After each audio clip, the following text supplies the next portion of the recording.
Des véhicules en feu et des vitres brisées. Ces habitants du village de Jabba en Cisjordanie occupée sont désemparés et constatent les dégâts.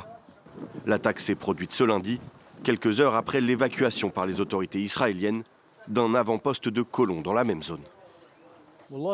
Nous étions chez nous quand nous avons entendu du bruit. Je suis sorti et j'ai vu des hommes masqués lancer des pierres vers la maison et briser les vitres de la voiture. Nous avons pris peur et nous sommes partis. Il s'est avéré qu'il s'agissait de colons israéliens. Ils ont cassé toutes les fenêtres de la maison, à l'avant et à l'arrière. Ils ont lancé des cocktails Molotov à l'intérieur de la maison.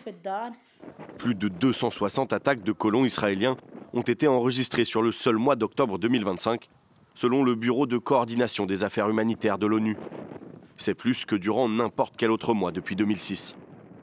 Une recrudescence des violences qui va crescendo depuis les massacres du 7 octobre 2023 en Israël. Assez rare pour être souligné, Benjamin Netanyahou a tenu personnellement à réagir. Je condamne avec la plus grande sévérité ces violentes émeutes menées par un petit groupe d'extrémistes qui veulent se faire justice eux-mêmes et qui ne représentent pas les habitants de Judée-Samarie. J'ai l'intention de m'occuper personnellement de cette affaire. L'occupation de la Cisjordanie s'est étendue sous tous les gouvernements israéliens, de gauche comme de droite, depuis 1967. Mais elle s'est nettement intensifiée sous l'exécutif actuel, l'un des plus à droite de l'histoire du pays. Plus de 500 000 Israéliens vivent aujourd'hui en Cisjordanie, dans des colonies que l'ONU juge illégales au regard du droit international, au milieu de quelques 3 millions de Palestiniens.